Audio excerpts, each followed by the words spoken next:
तो इस आर्टिकल में हम चर्चा करने जा रहे हैं डिफेंस ऑर्डर जो अभी हाल ही में मिनिस्ट्री ऑफ डिफेंस ने दिया है हिंदुस्तान एरोनॉटिक्स लिमिटेड को। तो उसके बारे में बात कर रहे हैं कि जो अभी का डिफेंस ऑर्डर आया है उससे जो हमारी लोकल कैपेसिटी है किसी भी डिफेंस इक्विपमेंट की प्रोडक्शन करने की वो बढ़ेगी, और साथ ही साथ हमें ये भी ध्यान रखना है कि जो इंडिजीनियस कंटेंट हम इसमें रखेंगे उसमें ट्रांसपेरेंसी हो, पता लगे कि क्या हमने कितना जो है इंडिजीनियस बना हुआ कंटेंट उसमें शामिल किया है।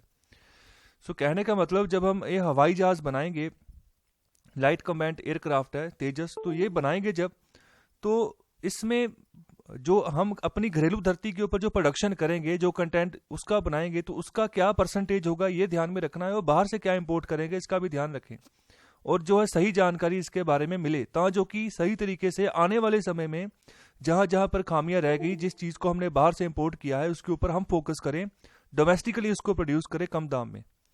तो गवर्नमेंट ने अभी एक ऑर्डर जो है क्लियर कर दिया है। 83 लाइट कम्बैट एयरक्राफ्ट है, वो अभी उसका ऑर्डर दे दिया कि उनकी मैन्युफैक्चरिंग स्टार्ट कर दो, हम आपसे खरीदेंगे। सो हिंदुस्तान एरोनॉटिक्स लिमिटेड, तो इसको ये ऑर्डर मिला है। तो अभी ये जो इसकी कीमत है इस ऑर्डर की वो है 48,000 करोड़ रुपीस। तो यहाँ पर जो इंडिजीनियस कंटेंट जो सपोज किया गया है स्टार्टिंग में कि 50% रखा जाएगा, और जो 60% होगा ये भी सपोज किया गया है जब एयरक्राफ्ट डिलीवर किया जाएगा। ओके, तो स्टार्टिंग में 50%, जब डिलीवरी का स्टेज आएगा 60% तक इसकी जो है कोशिश की जाएगी कि इंडिजीनियस मतलब अपनी होम अपने घर पे ही बना हुआ जो प्रोडक्शन होगी उसी को इस्तेमाल करेंगे 60% तक। सो डिफेंस प्रोडक्शन एक रास्ता है कि हम अपनी जो एडवांस मैन्युफैक्चरिंग है कंट्री में उसको हम बूस्ट करें, एनकरेज करें कि उसके ऊपर रिसर्च बढ़े, ठीक है, और आगे बढ़े, डिपेंडेंसी कम हो जो बाहर के नेशन से, जैसे फ्रांस से हमने राफेल विमान खरीदे हैं, तो इस तरीके से जो बाहर की कंट्रीज़ हैं उनके ऊपर डिपेंडेंसी हमारी कम हो, खुद से हम चीज़ बनाएं और आगे बढ़े।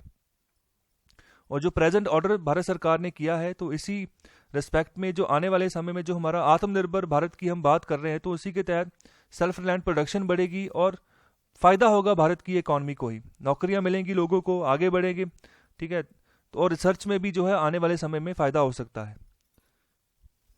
और आगे बात कर रहे हैं कि अगर चीज़ें इतनी आसान हो तो आपके हिसाब से जो टोटल वैल्यू है, अगर हम कोई भी लाइट कॉम्बैट एयरक्राफ्ट बनाते हैं जैसे तेजस MK1A है, तो पूरी की पूरी कॉस्ट इसकी क्या हो सकती है, तो क्या जो है कोई गैस कर सकता है? तो इसके बारे में बात कर रहे हैं। तो ये एक ट्रिक होती है जिसके बारे में एक पता लगाना होता है कि लोकल प्रोडक्शन जो है कितने पैमाने पर बड़ी है।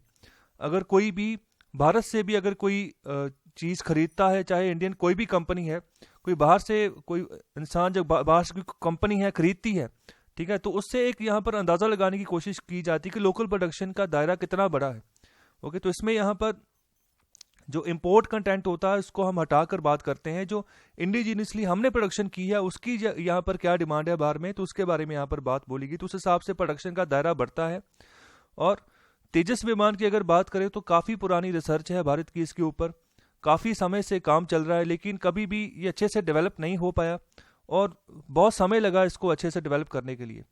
ओके, तो यहाँ पर बहुत सारी खामियां रहती थी, जब भी ट्रायल इसका आता था कुछ ना कुछ फेलियर्स इसमें रह जाते थे।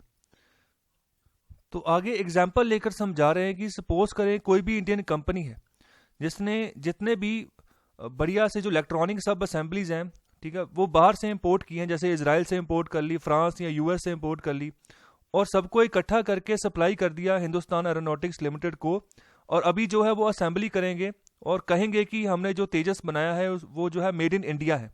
ओके, सिर्फ असेंबली वहाँ पर कर दी और हम कह देंगे कि वो मेड इन इंडिया है। तो इस चक्कर में हमारी जो डोमेस्टिक इंडस्ट्री है उसको सही मायने में क्या गेन हुआ है? एक्चुअल में तो हम मेड इन इंडिया उसको कहते हैं जो पूरी तरह से मेड इन इंडिया हो। अगर कोई भी प्रोडक्ट हम भारत में बना रहे हैं तो उसके जितने भी प्रोडक्ट्स, उसके जितनी भी सब असेंबलीज है, जितने भी पार्ट्स बने हैं वो भारत में ही मैन्युफैक्चर हुए हैं, तब हम उसमें एक टैग लगाते हैं मेड इन इंडिया। तो यहाँ पर हम अगर तेजस फाइटर को बना रहे हैं, बाहर से उसके इक्विपमेंट्स को इंपोर्ट कर रहे हैं, तो कितने मतलब हिसाब तक हम कह सकते हैं कि हमारी डोमेस्टिक इंडस्ट्री को कोई फ़ायदा हो रहा है? तो पॉइंट ये नहीं है कि हमने कोई निरंकुश डिफेंस सेक्टर जो है उसको क्रिएट करना है।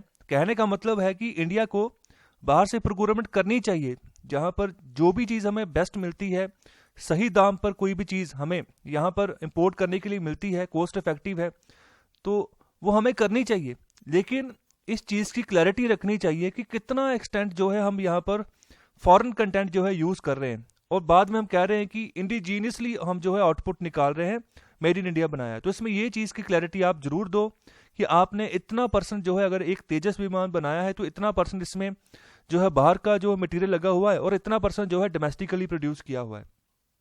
ओके, क्योंकि लोग यही समझेंगे, अगर आपने मेड इन इंडिया लगा दिया तो कहेंगे कि पूरी तरह से मेड इन इंडिया है। तो इसमें आप क्लैरिटी ज़रूर दो, क्योंकि ता जो अगर क्लैरिटी होगी तभी अच्छे से रिसर्च वर्क आगे जो है बढ़ पाएगा, और इम्प्रूवमेंट जो है तभी जो है अचीव कर सकेंगे, तभी मेजर कर सकेंगे कि कितनी इम्प्रूवमेंट हमने की है पिछले समय के हिसाब से अब तक। जो हमारी रिसर्च फील्ड्स हैं वहाँ पर भी काफ़ी पैसा सरकार का जाता है, तो तभी रिसर्च हो पाती है। तो वहाँ पर हम कितने दम तक जो है आगे बढ़ पाए हैं, तभी हमें अच्छी तरह से पता चलेगा, तभी पॉपुलेशन को पता चलेगा। ओके, नहीं तो लोग तो यही समझेंगे कि हमारी रिसर्च बहुत आगे चलेगी, बहुत एडवांस हो चुकी है, लेकिन एक्चुअल में अगर वो उतने दम पर ना हो तो फिर लोगों को तो एक तरह का भुलेखा हो गया, भरम हो गया। और आगे बात कर रहे हैं कि भारत अभी भी जो है, भारत के पास जो यंग पीपल हैं जो अभी कॉलेज जा रहे हैं, या जिनकी उम्र जो है अभी 18 साल से ऊपर है, 18 से 35 साल के बीच में हम कह लो, तो इनकी पॉपुलेशन काफ़ी बड़ी है भारत में। भारत पहले नंबर पर है जो यंगेस्ट पॉपुलेशन है उसके मायने में, तो इनका हम फ़ायदा उठा सकते हैं। तो इतने बड़े पैमाने पर हमारे पास यूथ पॉपुलेशन है, हालांकि बहुत सारा डैमेज भी जो हुआ है, जो पोटेंशियल जो हुआ है, जैसे हमारे जो स्कूलिंग लेवल की अगर बात करें तो बहुत सारे बच्चे स्कूल जाते ही नहीं हैं। ओके, तो तब भी जो है हमारे पास एक तरह से डैमेज हुआ है कि हम उनको लिटरेट कर सकते थे, लिटरेट करके उनको स्किल्ड कर सकते थे। भारत सरकार बहुत सारे मिशन चला रही है स्किल डेवलपमेंट के ऊपर, और बाकायदा अलग से मिनिस्ट्री बनाई गई स्किल डेवलपमेंट के ऊपर कि हमारे लिए बहुत इंपॉर्टेंट है स्किल डेवलपमेंट, मतलब कि एक हुनर जो है उसका निर्यात करना किसी बच्चे के अंदर, किसी एक यंग एज ह्यूमन के अंदर, कि आप कोई हुनर सीखो और उसके ऊपर अपनी पकड़ बनाओ। अगर कोई हुनर सीख लेता है, पकड़ बना लेता है, तो वो काफ़ी फ़ायदा देगा भारत की इकॉनमी को आने वाले समय में। और हम यंग हैं तो आने वाले समय में अगर वो किसी बाहर के नेशन भी जाकर भी जॉब करता है तो वो कर पाएगा, सर्वाइव कर लेगा अपने बारे में। तो ये चीज़ बात बोल रहे हैं कि अभी भी हमारे पास लार्जेस्ट पोटेंशियल है, बहुत बड़े पैमाने पर इंजीनियर्स का पूल है, साइंटिस्ट हैं हमारे पास, डिज़ाइनर्स हैं, ड्रीमर्स हैं, जो यहाँ पर जो है नए ज़माने के हिसाब से जो भी टेक्नोलॉजी चाहिए उसको प्रोड्यूस कर सकते हैं और उसको जो है यूज़फुल प्रोडक्ट्स में कन्वर्ट कर सकते हैं। तो यहाँ पर जो कैपेसिटी है, ओके, तो उसको हम जो है और बढ़ा सकते हैं आने वाले समय में। अपनी अगर रिसर्च की कैपेसिटी की बढ़ाने की बात करें, प्रोडक्शन की कैपेसिटी की बढ़ाने की बात करें, तो पहले ऐसा होता था कि जब हायर एजुकेशन में बच्चा जाता था तब उसको प्रैक्टिकल करने को देते थे, अलग अलग तरह के प्रैक्टिकल, जिस भी फील्ड के रिगार्डिंग वो काम कर रहा है। तो अभी क्या हो रहा है, अटल इनोवेशन मिशन चल रहा है भारत सरकार की ओर से, स्कूल में ही बच्चों को जो है ना उनका साइंटिफिक टेम्पर बढ़ाया जा रहा है, और ये जानने की कोशिश की जा रही है कि स्कूल लेवल पर बच्चे काफ़ी चुस्त होते हैं, दिमाग काफ़ी तेज़ चलता है, तो उनसे रिसर्च करवाई जा रही है और उनसे प्रोजेक्ट्स मंगवाए जा रहे हैं। और अटल इनोवेशन मिशन के तहत जो अच्छा प्रोजेक्ट देता है उनको प्राइज़ मनी मिलती है, उस स्कूल को भी जो है काफ़ी नाम उसका होता है। तो इसी अटल इनोवेशन मिशन के तहत अटल टिंकरिंग लैब्स जो है, इसके लिए भी पैसा आता है भारत सरकार की ओर से 10 से 12 लाख रुपया, जिससे कि आप क्या करते हो कि स्कूल में अगर लैब बन जाती है तो उस स्कूल में फिर उसी अटल इनोवेशन मिशन के तहत फिर जो है प्रोग्राम्स होते हैं। अगर जिस स्कूल ने अच्छा पार्टिसिपेट किया है, अच्छी तरीके से प्रोजेक्ट बनाकर जो है आगे पेश किए है, नेशनल लेवल पर अगर प्रोजेक्ट सेलेक्ट होता है तो उसका फ़ायदा होता है। कई बार भारत सरकार ये भी सोचती है कि अगर अच्छा कोई प्रोजेक्ट, नया आइडिया निकल कर आता है, उसकी प्रोडक्शन भी स्टार्ट कर दो जिसका आने वाले समय में फ़ायदा हो। तो इस तरीके से अब बच्चों के ऊपर, स्कूल के बच्चों के ऊपर भी फोकस किया जा रहा है। तो ये जो प्रणाली अब लेकर चल रहे हैं, तो ये चाइना में ऑलरेडी ये कर चुके हैं। ओके, चाइना में ऐसे ही चलता था शुरू से, और भी बहुत कुछ है जो चाइना में ऑलरेडी है, लेकिन अभी हमारी न्यू एजुकेशन पॉलिसी आई है, उसमें भी काफ़ी बदलाव किए गए हैं। आई होप आने वाले समय में वो बदलाव जो है अच्छा जो है हमारे पास रिजल्ट लेकर आएंगे। और आर्टिकल के आखिर में बात कर रहे हैं कि भारत को इसीलिए चाहिए कि अपने जो एफर्ट्स हैं उनको स्टेप अप करें on the lines of America's DARPA. So America की एक एजेंसी है जिसका नाम है defence advanced research projects agency.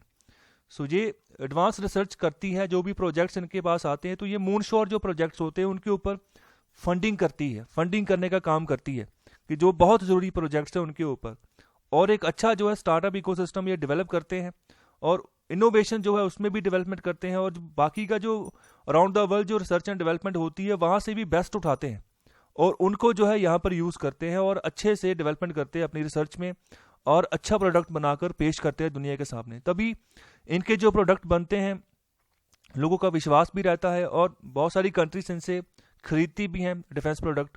तो सऊदी अरेबिया एक ऐसा कंट्री जो अमेरिका से काफ़ी हथियार खरीदता है। तो जो LCA है, लाइट कम्बैट एयरक्राफ्ट है, जैसे तेजस की बात कर रहे हैं, तो उनको भी अभी सिर्फ स्टार्ट हुआ है। ओके, अभी हमने कोई खास काम नहीं किया है इस क्षेत्र में, तो इसीलिए हमें राफेल जैसे विमान बाहर से मंगवाने पड़ते हैं। और भी बहुत तरह के विमान हैं जो हम बाहर से मंगवाते हैं, जैसे MiG-29 जो सीरीज है इसकी बात करें, रशिया से इनको मंगवाते हैं। रशिया ऑलरेडी उनको चला चुका होता है, फिर वो चलाने के बाद सेकेंड हैंड हमारे पास आते हैं, और जब यहाँ पर आते हैं तो यहाँ पर भी कुछ ही साल टिक पाते हैं। और आप न्यूज़ में देखते होंगे कि बहुत सारे विमान जो है क्रैश हो जाते हैं। तो ये वही विमान है जो हमारे लास्ट टाइम जो हमारे जवान जो पाकिस्तान की सीमा में घुस गए थे, तो वहाँ भी हमारे जो विमान गिर गए तो वही विमान थे। तो हमें अच्छे विमान चाहिए। अभी पाकिस्तान के पास अच्छी क्वालिटी के विमान है भारत के कंपैरिजन में, तो उसको विमान दिए हैं चाइना ने, ओके, और अमेरिका ने F-16 और F-17। तो ये दोनों जो है अलग अलग तरह के विमान, इनकी टेक्नोलॉजी है। चाइना और USA जो है सपोर्ट करता है पाकिस्तान को, भारत को रशिया सपोर्ट करता है। लेकिन अभी रशिया के विमान बहुत पुराने हो चुके हैं, तो इसलिए एडवांस वर्जन चाहिए था, तो भारत ने राफेल खरीदा है। और राफेल भी इतनी जल्दी नहीं आया है। अगर भारत कोई भी चीज़ बाहर से मंगवाता है ना बड़े पैमाने पर, तो उसको 5 से 7 साल का समय लग जाता है इंपोर्ट करते करते। ओके, तो ये प्रोसेस है, प्रोसेस के थ्रू ये डिले हो जाता है। ओके, तो इतना डिले करने से अच्छा है कि हम अपनी रिसर्च के ऊपर फोकस करें और अच्छी चीज़ जो है बाहर लेकर आएँ। तो पॉइंट यही है कि अभी बहुत डीपली हमें जो है जो खोदना है और जो है अच्छी चीज़ बाहर निकालनी है। तो यही था पूरा आर्टिकल। आई होप आपको आर्टिकल अच्छा लगा है।